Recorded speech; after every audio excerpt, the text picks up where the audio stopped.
Brake van! The Fat Controller scolded both engines severely. There must be no more tricks, he said. I shall be watching you both. I have to decide which of you is to stay. He strode away. The twins looked glum. Neither wanted to stay without the other. They said so. Then what is today? Wondered Douglas. Oh, said Donald, each man be I guide as ever. He's saying he'll keep us both. Their plan was good, but they had reckoned with a spiteful brake van. The van had taken a dislike to Douglas. Things always went wrong when he had to take it out. Then his trains were late and he was blamed. Douglas began to worry. You're a muckle nuisance, said Donald one day. It's to leave you behind I'd be wanting. You can't, said the van. I'm essential. Oh, aye. Donald burst out. You're nothing but a screeching and a noise when you're all said and done. Spite Dougie, would ye? Take that! Oh, cried the van.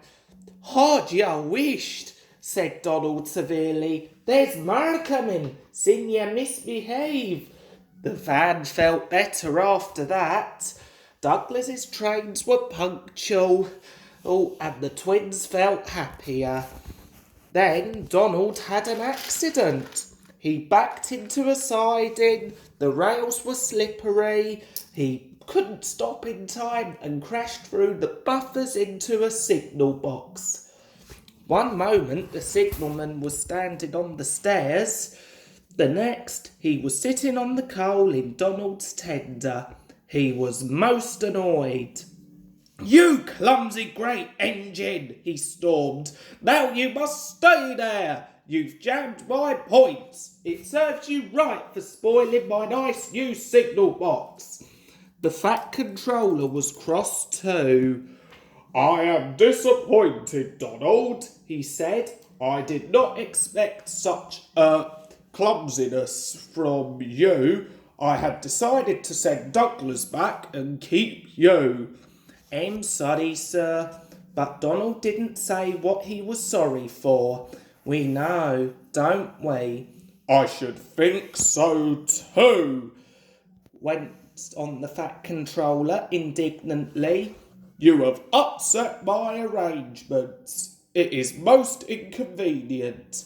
Now James will have to help with the goods work while you have your tender mended. James won't like that. The Fat Controller was right. James grumbled dreadfully. Anyone would think, said Douglas, that Donald had his accident on purpose. I heard tell, he went on, about an engine and some tar wagons. Shut up, said James. It's not funny. Well, said Douglas innocently. Surely, James, it wasn't you. You didn't say. James didn't say. He was sulky next morning and wouldn't steam properly. When at last he did start, he bumped the trucks hard.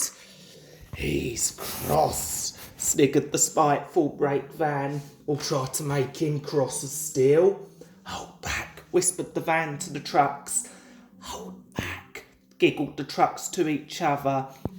James did his best, but he was exhausted when they reached Edward Station. Luckily, Douglas was there. Help me up the hill, please, panted James. These trucks are playing tricks. We'll show them, said Douglas grimly.